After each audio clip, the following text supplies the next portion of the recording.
Mesdames, Messieurs, bonjour, bienvenue sur Alizé, ravi de vous retrouver pour votre édition de la mi-journée. Nous sommes le lundi 23 novembre et les marins-pêcheurs du Gosier ont mené en milieu de matinée une opération escargot. C'était au niveau de Destréland, notamment en direction de Basse-Terre. Depuis plusieurs semaines, ils sont en colère contre les propositions de l'État au sujet notamment du chlordécone. Ils demandent des indemnisations, une opération qui a eu comme conséquence plusieurs kilomètres de ralentissement. En politique, le coup d'envoi aujourd'hui de la campagne officielle pour le premier tour des régionales 2015. Les meetings et les conférences vont donc se multiplier dans les prochains jours en Guadeloupe. L'occasion pour nous de revenir avec Karine Gielman sur les règles et les modalités de cette campagne électorale. Collectivité territoriale depuis 1982, les régions ont aujourd'hui des compétences élargies. Elles s'étendent au fil des lois de décentralisation. La région Guadeloupe en tout cas, un rôle encore plus important puisqu'elle devra répondre à des besoins stratégiques de problématiques qui, chez nous, sont plus accentuées que ceux qui existent au niveau de la métropole. Dernière loi en date, celle du 7 août 2015, qui vise à renforcer les attributions des régions. La région devient l'activité coordonnatrice et planificatrice. Alors je prends souvent l'exemple. Quand vous vous levez le matin, première chose, vous vous douchez. C'est l'intercommunalité qui va amener à gérer l'eau, mais c'est la région qui devra garantir la qualité de l'eau. Vous prenez le car pour aller travailler. Maintenant, c'est la région, si vous vous déplacez d'une commune à l'autre, qui garantit les déplacements interurbains. Vous entendez la poubelle passer, ce qu'on appelle la voirie plus couramment. C'est souvent l'intercommunalité qui récolte les déchets, mais il faudra bien les stocker. Des pouvoirs toujours plus accrus donc pour la région. Le poste de président de région depuis 1999 s'acquiert après un vote. Il s'agit d'un mode de scrutin dit de liste. Autrement dit, un candidat propose une liste de 42 personnes. Cette campagne régionale a un coût pour les candidats. Et en fonction de ces résultats, la campagne des candidats peut être remboursée. La campagne est financée soit par des dons que vous et moi nous faisons. Il est interdit que cette campagne soit financée par des entreprises privées parce qu'elles soumissionnent aux différents marchés et par conséquent ça pourrait créer un problème juridique. Et donc il y a à la fois des fonds liés à la participation des citoyens, mais surtout les fonds liés à la participation des partis politiques, puisque lorsqu'un candidat appartient à une formation politique, particulièrement nationale, une somme lui est donnée pour mener sa campagne au niveau local. Rendez-vous donc le 6 et le 13 décembre pour le vote aux élections régionales. Pourront voter ceux qui se sont inscrits sur les listes électorales avant le 30 septembre et ceux qui seront munis d'une carte d'identité. Semaine après les tragiques attentats du vendredi 13 novembre à Paris. Je vous rappelle d'ailleurs que l'état d'urgence a été déclaré en Guadeloupe. Le préfet doit d'ailleurs réunir cet après-midi tous les maires de l'archipel.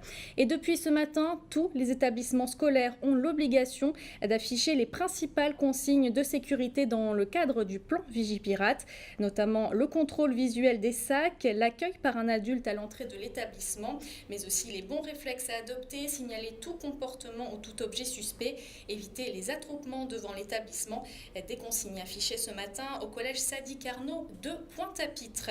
Et on va justement rester au sein de ce collège qui accueillait ce matin la visite d'une délégation du conseil départemental. Une visite de terrain pour faire le bilan du premier trimestre. On fait le point tout de suite avec Muriel Barlagne. Camille Sassili, le principal du collège Sadi Carnot, a reçu une délégation du conseil départemental aujourd'hui. Cette dernière est venue faire le point sur les travaux réalisés et ceux à effectuer. L'établissement a été inauguré en 1970. Ses fondations sont solides, mais il nécessite des travaux d'entretien.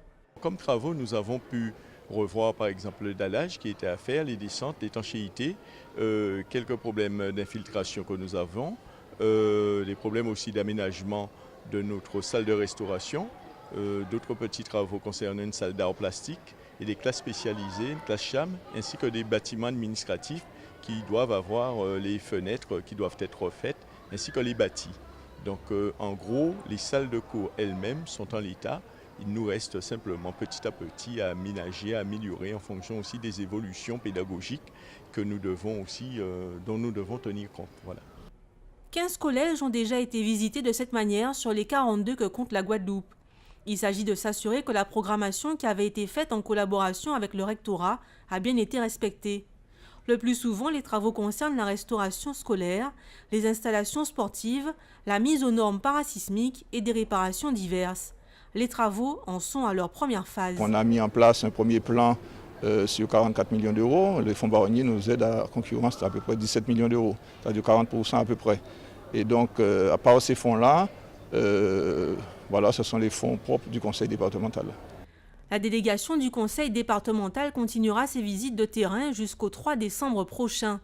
Son bilan est plutôt positif. Depuis les années 80, l'état des collèges s'est nettement amélioré. Un tout autre sujet à présent avec la 73e saison des combats de coq qui a été lancée hier chez Dolores Belair à Morne-à-l'Eau. Une véritable tradition, Guadeloupe tradition qui a ses règles qu'il faut d'ailleurs impérativement respecter. Le reportage de Karine Vielman. Il est 9h au Pitacoq de Belley. Les coqueleurs se présentent devant le juge. Car c'est l'heure de la pesée. Il a quel âge ? Et 10 mois. Le coq s'apprête à faire son premier combat. Vous leur donnez un nom ? Oui, il y a un nom. Il s'appelle comment ? Il s'appelle Tibache. Tibache ? Pourquoi Ouais, Tibache ? parce que moi je suis bâche. Parce que j'ai un Tibache. Il a déjà gagné des... Non. son premier combat. Voilà. Il est petit tout jeune et puis voilà. Jean-Claude Bachat est le propriétaire du coq. Pour lui, les combats de coq, c'est une affaire familiale et de Paris. Mon beau-père avait une pite. Il s'appelle M. Lukira. Alors quand je suis marié avec sa fille, je suis rentré dans le combat de coq où j'ai fait beaucoup de combats. Combats à tout prix. 1500, 200, 300, voire aussi à la Martinique. Pour organiser ces combats, Dolores Belair est à l'affût depuis 4 heures du matin. Les gens arrivent, nous les appelons les coqueleurs. Pour organiser, il faut 60 places disponibles dans les caloges qui sont nettoyées depuis une semaine, désinfectées, de l'insecticide pour qu'il n'y ait pas de puces, ni quoi que ce soit, ni des moustiques pour les coqs. Les gens arrivent, ils installent leurs coqs. On va peser les coqs pour savoir d'abord le prix, il y a le prix, il y a le poids aussi. Alors voilà, ça peut différer avec c'est-à-dire que moi, je peux faire peut-être 3-2, lui 3-2, mais si mon coq est à 300 € et lui il est à 200, on ne peut pas faire le combat. Une fois la pesée effectuée, le rituel est loin d'être fini. Les propriétaires vont remettre au juge la somme qu'ils ont dite, puisque nous sommes dans un lieu de respect de parole donnée. Il n'y a pas de reçu, il n'y a pas de témoin, il n'y a pas d'avocat. On donne au juge, le juge n'a pas de caisse. La caisse du juge, c'est sa poche, parce que nous sommes dans un lieu de respect de parole donnée. Bravo, petit bout! Maintenant reste à marier 2 coqs. Sous l'œil attentif de leur propriétaire, on leur installe des éperons d'acier. Le combat peut maintenant commencer.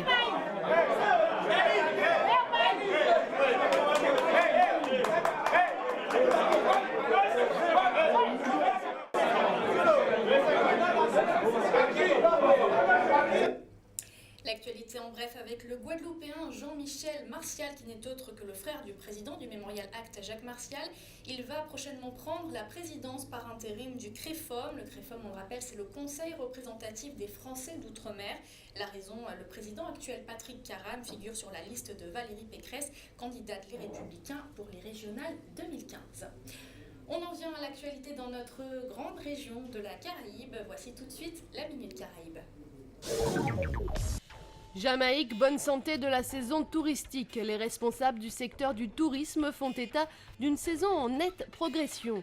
Quelques 1 600 000 touristes ont visité le pays durant les 9 premiers mois de l'année, soit une augmentation de 5,5% par rapport à la période précédente, a affirmé le ministre Wakeham McNeil. Il a également déclaré que cette progression est due à la reprise de l'activité économique aux États-Unis. Il a par ailleurs annoncé qu'un nouvel aéroport entrera en service pour la saison touristique d'hiver qui commence le 15 décembre. Plusieurs compagnies aériennes américaines desservent d'ores et déjà l'île en direct en provenance de Philadelphie, Pennsylvanie, Los Angeles et Houston. Le ministre se réjouit d'avance de la mise en place en 2016 de vols en provenance directe d'Irlande. Antigua, Black Lives Matter, suite à la couverture par les médias occidentaux des attaques à Paris perpétrées par l'État islamiste qui ont tué 130 personnes, le mouvement Black Lives Matter aux États-Unis s'est interrogé sur le silence de ces mêmes médias quant aux atrocités similaires provoquées contre des Noirs. Combien de personnes savent que 148 étudiants ont été assassinés par des militants Al-Shabaab qui ont pris d'assaut les dortoirs du collège universitaire de Garissa, au Kenya, lors d'un siège qui a duré 15 heures en avril dernier. Une situation similaire s'est produite en janvier de cette année où 12 personnes ont été tuées dans un attentat terroriste à Paris dans les locaux de la revue satirique Charlie Hebdo. Alors que les écrans de télévision et les premières couvertures des journaux occidentaux étaient remplis de gros titres hurlant de terreur et affichant un élan naturel de sympathie pour la France, il y avait peu ou pas de couverture des attaques djihadistes qui ont eu lieu dans le nord du Nigeria et le Yémen le même jour.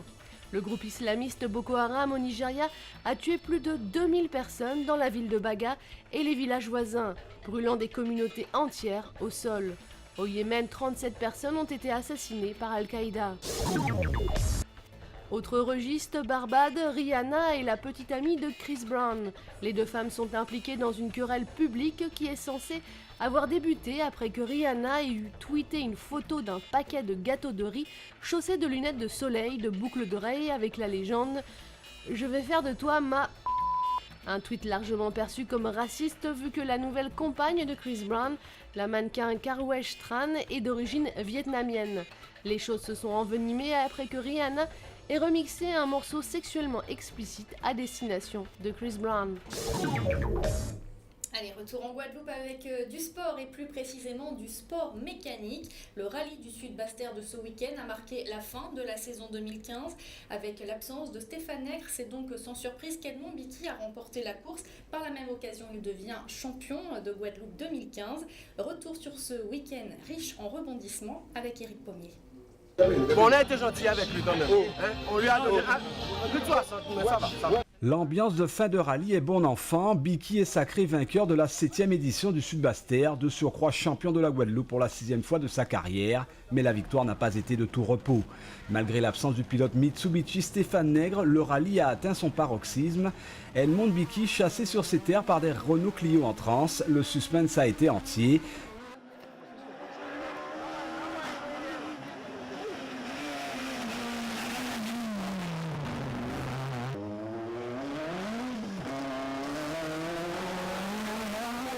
Bicky Saint-André sur 306 Maxi contre Nala Moutou-Pardo sur Clio Super 1600. Les têtes d'affiche se sont rendues coup pour coup, impératif pour Edmond Bicky, récupérer 40 secondes perdues en cause, un capot arraché et un pare-brise endommagé. Bicky, piqué dans son orgueil, attaquera sans retenue, verdict, une avance de 11 secondes pour conclure la première étape.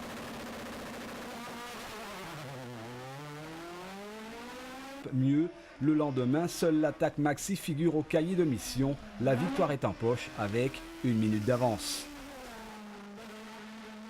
Bon, on a très bien roulé parce que le début du rallye était très difficile pour nous hier.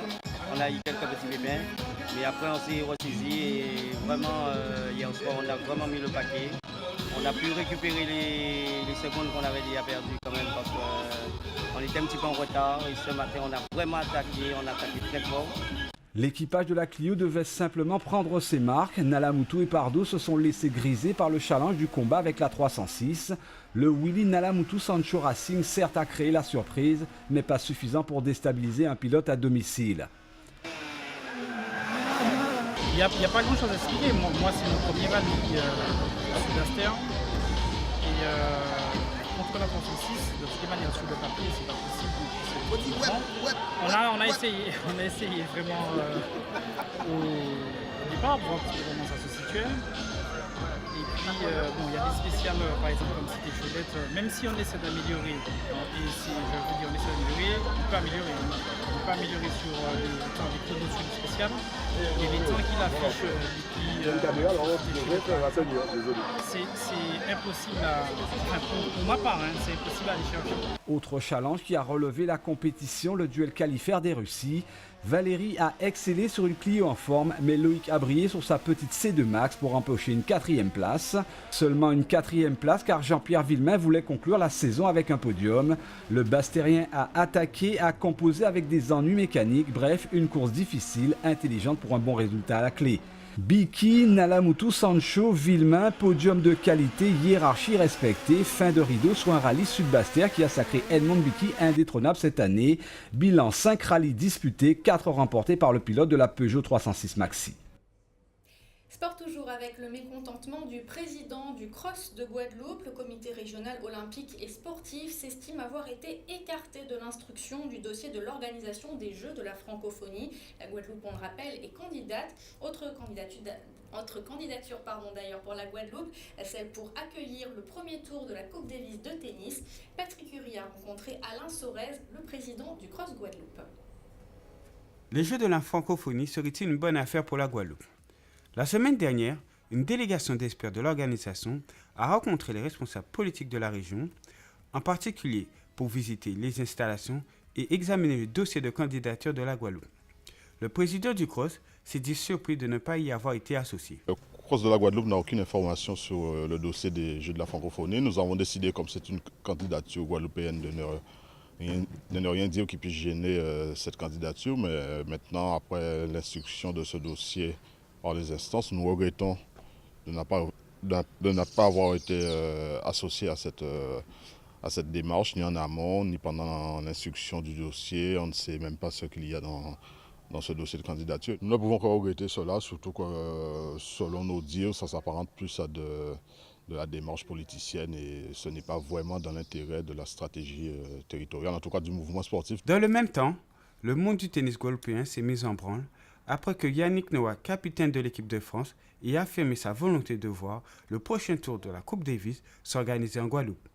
La Coupe Davis qui peut s'organiser en Guadeloupe, ça serait une bonne nouvelle pour le tennis, à condition qu'il y ait donc ce retour sur investissement, c'est-à-dire qu'il y ait ce qu'on appelle un héritage, c'est-à-dire un après.